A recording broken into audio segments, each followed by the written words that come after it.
قال الله رسول الله صلى الله عليه وسلم لو كان بعد نبي لكان عمر او كما قال عليه السلام. برادران اسلام اور تمام قابل قدر شخصیات اور اسٹیج پر بیٹھے ہوئے علماء اکرام اور میرے عزیز دوستوں اور بھائیوں، میں اس پرنور اجلاس میں ایک عظیم المرتبہ شخصیات پر روشنی ڈالنے کی جسارت کر رہا ہوں جو درسگاہ رسالت اور تربیت گاہ نبوت سے سند یافتہ ہے، یعنی وہ حضرت عمر بن خطاب رضی اللہ عنہ کی ذات اقدس ہے.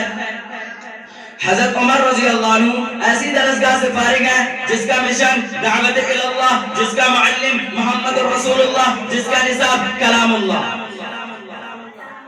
یہ وہ مدرسہ ہے جو علمی سرگرمیوں کا مرکز ہے، جو عملی سرگرمیوں کا مرکز ہے، جو تنظیم و تبلیغ کا مرکز ہے، جو عبادت و ترتیب کا مرکز ہے، جو سپہ سالاری و صلح جوئی کا مرکز ہے، جو سلطنت و فقیری کا مرکز ہے. اس عظیم الشان درسگاہ سے حضرت عمر بن خطاب رضی اللہ عنہ فیض یافتہ ہیں. اگر آپ تاریخ کے اوراق پلٹے تو حضرت عمر رضی اللہ عنہ کی عظمت و جلالت و قدر و منزلت، فضائل و مناقب روز روشن کی طرح عیاں ہو جائیں گی. ان کے ایمان لانے کی جو داستان ہے دراصل اسی پر روشنی ڈالنے کی جسارت کر رہا ہوں.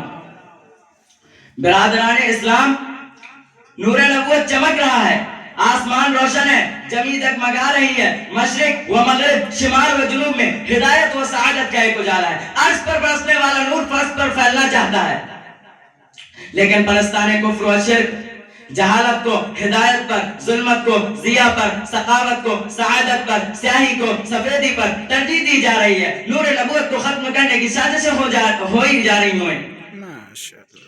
لیکن نور خدا غیر کفر کی حرکتوں سے خندازن، لیکن نور خدا غیر کفر کی حرکتوں سے خندازن پھوکوں سے چراغ بجھایا نہ جائے گا. وہ حضرات جنہوں نے نور نبوت سے فیض حاصل کی اور تبلیغ کرتے رہے چھپ چھپ کر، جو دین حق کی روشنی پھیلتی گئی، صاحب بصیرت راہ ہدایت پر آتے گئے، شمع رسالت کے پروانے روز بروز بڑھنے لگے.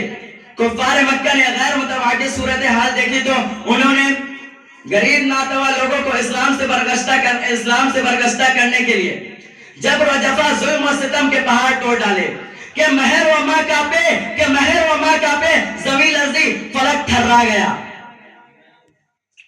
اے میرے عزیز دوستو، عرب کی ریتیلی زمین کو آفتاب کی چمک آتش بنا دیتی تھی، اور قریش اپنی آتش انتقام کو بجھانے کے لیے اس وقت کا انتخاب کرتے تھے.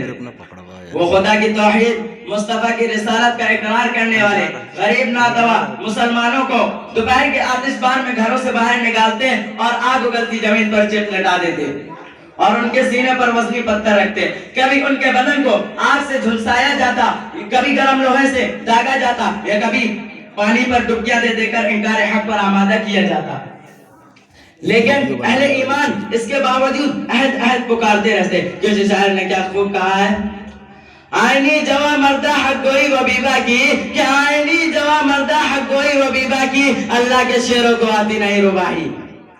محسن انسانیت صلی اللہ علیہ وسلم اور آپ کے 39 رفقہ غور فکر میں معبود حق کے نام لیوا کفار کے سر سے بچنے کے لیے عبادت چھپ چھپ کر رہے ہیں. ان کو اپنے عقائد کا اظہار سرعام کرنے کی اجازت نہیں. اظہار حق کے تمام راستے سرد ہو چکے ہیں. حق اور اہل حق برسر پیکار ہے، حق اور اہل حق برسر پیکار ہے. رفقہ ماہ رسالت صلی اللہ علیہ وسلم آپس میں گفتگو کر رہے ہیں. محسن کائنات صلی اللہ علیہ وسلم کے چہرے انوار پر گہری سوچ کے اثرات نظر آ رہے ہیں. کچھ دیر یوں ہی گزرتے ہیں، رسول خدا صلی اللہ علیہ وسلم کے چہرے انوار پر بشاشت و تمانیت کے اثرات نظر آتے ہیں. خدا کے رسول خدا کے حضور میں جھک جاتے ہیں. در نیاز پر سر نیاز جھکا دیا جاتا ہے. عبد اپنے معبود سے کچھ مانگ رہا ہے، ساجد اپنے مجوس سے کچھ سوال کر رہا ہے. کوئی طلب، کوئی تقاضا، ایسی طلب، ایسا تقاضا جسے خدا اور مصطفیٰ کے سوا کوئی نہیں جانتا. مگر جب زمین سے دنیا کے سب سے مقدس انسان کی پیشانی اٹھتی ہے تو سمجھنے والا سب کچھ سمجھ جاتا ہے. نبی معصوم صلی اللہ علیہ وسلم کے ہاتھ اٹھتے ہیں، نبی صلی اللہ علیہ وسلم کے ساتھ سب کے ہاتھ اٹھتے ہیں. لسان نبوت متحرک ہوتی ہے اور لب مبارک سے آواز سنائی دیتی ہے، اے رب کائنات، اسلام کو عمر بن خطاب یا ابو جہل کی بدولت عزت عطا کر. اے برادران عزیز، محسن انسانیت صلی اللہ علیہ وسلم نے رب کائنات کے حضور اس دو طاقتور بندوں کے نام پیش کر کے انتخاب کا معاملہ اسی پر چھوڑ دیا، کیونکہ خالق ہی زیادہ جاننے والا ہے کہ کون بہتر ہوگا۔ یہ ایک لمحہ عجیب لمحہ ہے، اس لمحے میں ساری کائنات دم بخور ہے، عرشی اور فرشی حیرت میں ہے۔ عمر اور ابو جہل ہے، خدا کا رسول دونوں میں سے ایک کا طالب ہے۔ جو منتخب ہوگا وہ مطلوب رسول ہوگا، وہ مراد رسول ہوگا، اور جو مطلوب رسول ہوگا وہ محبوب خدا ہوگا۔ دیکھیں کس کی قسمت جاگتی ہے، کس کا بخت بیدار ہوتا ہے۔ بظاہر تو ابو جہل بھی جرأت و جلالت، عظمت و شہرت و بہادری میں ماہر تھا، لیکن جب بندوں کا انتخاب بندوں کا مالک کرتا ہے تو ظاہر کے علاوہ باطن کو بھی دیکھتا ہے۔ ابو جہل کا ظاہر تو ٹھیک ہے، لیکن عمر رضی اللہ عنہ کا ظاہر و باطن دونوں ٹھیک ہے۔ عمر رضی اللہ عنہ کا ظاہر و باطن دونوں ٹھیک ہے۔ رب کائنات نے اس نوجوان کو پسند کیا ہے جس کو دنیا عمر بن خطاب کے نام سے یاد کرتی ہے، جس کے جلال کے سامنے ابو جہل کی حیت کپ کپا کر رہ جاتی تھی۔ محسن انسانیت صلی اللہ علیہ وسلم ادھر دعا فرماتے ہیں، عمر اور ابو جہل دونوں ایک ہی مجلس میں بیٹھے ہوئے ہیں۔ ابو جہل مجلس کی صدارت کر رہا ہے، عمر رضی اللہ عنہ محسن انسانیت صلی اللہ علیہ وسلم کی آواز کو ہمیشہ کے لیے بند کرنے کی تجاویز پر غور کر رہے ہیں۔ کسی میں اتنی ہمت و جرأت کہاں کہ براہ راست حضور صلی اللہ علیہ وسلم سے آ کے مقابلہ کرے، لیکن عمر رضی اللہ عنہ اپنے تمام ساتھیوں کی تمام تجاویز پر مسترد ہو کر اٹھ کھڑے ہوئے ہیں، اور وہ کہتے ہیں کہ نئے دین کا داعی کا کام وہ اپنے ہاتھوں سے تمام کریں گے۔ چہرے پر غصے کے آثار ہیں، ہاتھ میں تلوار ہے۔ تمام اہل مجلس سہم گئی، لیکن ابو جہل کے چہرے پر خوشی کے آثار ہیں، اور اسے یقین تھا کہ آج داعی اسلام کی زبان خاموش کر دی جائے گی، لیکن یہ نہیں جانتا کہ مشیت الہی کا فیصلہ ہونے جا رہا ہے، قاتل قائل ہونے جا رہا ہے۔ نبی برحق وہ عمر رضی اللہ عنہ اٹھتے نہیں بلکہ اٹھائے گئے ہیں۔ کس شاعر نے کیا خوب کہا ہے، باطل جو صداقت سے الجھتا ہے تو الجھے، کہ باطل جو صداقت سے الجھتا ہے تو الجھے، سروں سے یہ خورشید بھجا ہے اور نہ بھجے گا۔ عمر بن خطاب نبی برحق صلی اللہ علیہ وسلم کو قتل کرنے کی نیت سے ننگی تلوار ہاتھوں میں لیے ابھی چندی قدم چلتے ہیں کہ اتنے میں نعیم بن عبداللہ سے ملاقات ہوتی ہے۔ عمر رضی اللہ عنہ کے چہرے سے اندرونی غیظ و غضب ظاہر ہو رہا تھا۔ نعیم بن عبداللہ سوال کرتے ہیں، اے عمر خیر تو ہے، اتنے غصے میں کہاں جا رہے ہو؟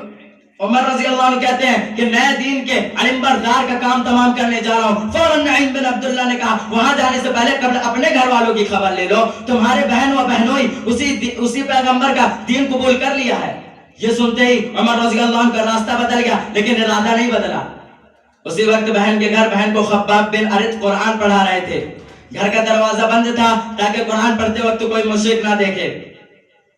عمر رضی اللہ عنہ نے دروازہ کھٹکھٹایا، خباب رضی اللہ عنہ چھپ گئے۔ عمر رضی اللہ عنہ کی بہن نے دروازہ کھولا اور بھائی کو غصے میں دیکھ کر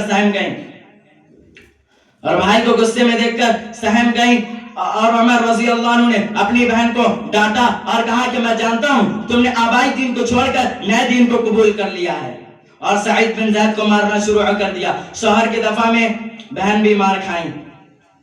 اے عزیزان گرامی، جب عمر مار کر تھک گئے تو بہن سے کہنے لگے، لاؤ ذرا دکھاؤ، تم جو پڑھ رہی تھی میں بھی دیکھ لوں۔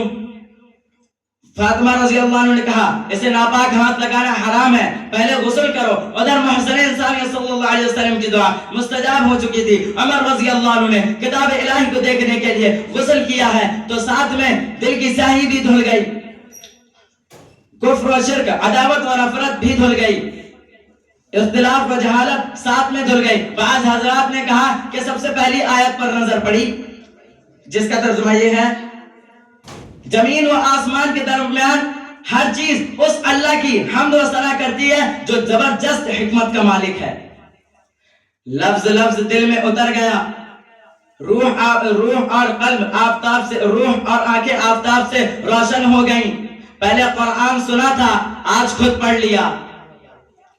آیت قرآنیہ پڑھتے گئے، دل کو قرار آتا گیا، یہاں تک کہ اس آیت پر پہنچے، آمینو باللہ و رسولی، ایمان لاؤ اللہ پر اور اس کے رسول پر۔ بے ساختہ زبان سے جاری ہو گیا، اشہد ان لا الہ الا اللہ و اشہد ان محمد عبدہ و رسولہ۔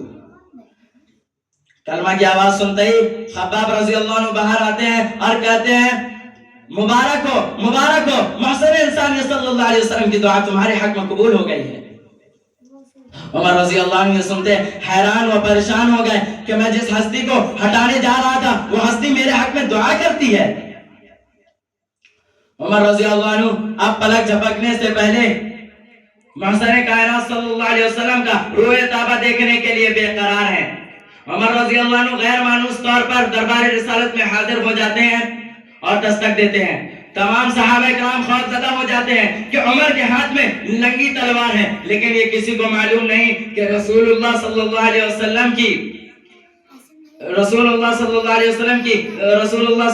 وسلم کو دیکھنے کی شدت و بے قراری نے انہیں اپنی تلوار کو نیام میں رکھنے کا بھی ہوش نہیں۔ حضرت حمزہ رضی اللہ عنہ فرماتے ہیں کہ فکر کی کوئی بات نہیں، اگر عمر کا ارادہ درست ہوا تو کوئی بات نہیں، ورنہ اسی کی تلوار سے اسی کا سر اڑایا جائے گا۔ عمر رضی اللہ عنہ اندر آتے ہیں، خدا کے پیغمبر رسول اللہ صلی اللہ علیہ وسلم نے اٹھ کر بازوؤں کو تھام لیا اور شانوں پر ہاتھ رکھا اور کھڑے ہوئے۔ عمر رضی اللہ عنہ سر جھکائے ہوئے بے حس و حرکت کھڑے ہیں۔ رسول خدا صلی اللہ علیہ وسلم سوال کرتے ہیں، اے عمر کس ارادے سے آئے ہو؟ عمر رضی اللہ عنہ یہ 27 سالہ نوجوان آنکھیں اٹھائے بغیر جواب دیتا ہے کہ اسلام لانے کے ارادے سے آیا ہوں۔ بے ساختہ رسول اللہ صلی اللہ علیہ وسلم اللہ اکبر پکارتے ہیں۔ اسی طرح آج پہلی بار نعرے تکبیر کا غرغرہ بلند ہوتا ہے۔ عمر رضی اللہ عنہ اسلام میں آتے ہی رسول اللہ صلی اللہ علیہ وسلم سے سوال کرتے ہیں، آپ دعوت اسلامیہ کعبۃ اللہ میں کھلے عام کیوں نہیں دیتے؟ آپ خدا واحد کی عبادت چھپ چھپ کر کیوں کرتے ہیں؟ آپ مؤذن کو اذان دینے کی اجازت کیوں نہیں دیتے؟ لیکن آج سے اعلانیہ عبادت کی جائے گی، آج سے دعوت اسلامیہ کھلے عام دی جائے گی، آج سے مؤذن اذان دے گا۔ اگر کسی کو اپنی بیوی کو، بیوہ، اپنے بچوں کو یتیم کرنا ہو تو وہ مسلمانوں کو اس کام سے روک کر دکھائے۔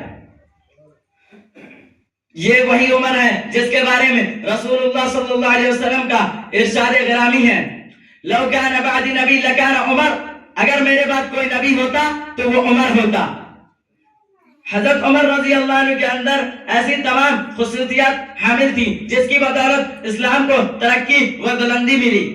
اللہ تعالی ہم سب کو عمر بن خطاب رضی اللہ عنہ کی حیات طیبہ کا نمونہ بنائے۔ وآخر الدعوانا الحمدللہ رب العالمین۔ ماشاءاللہ، الحمدللہ۔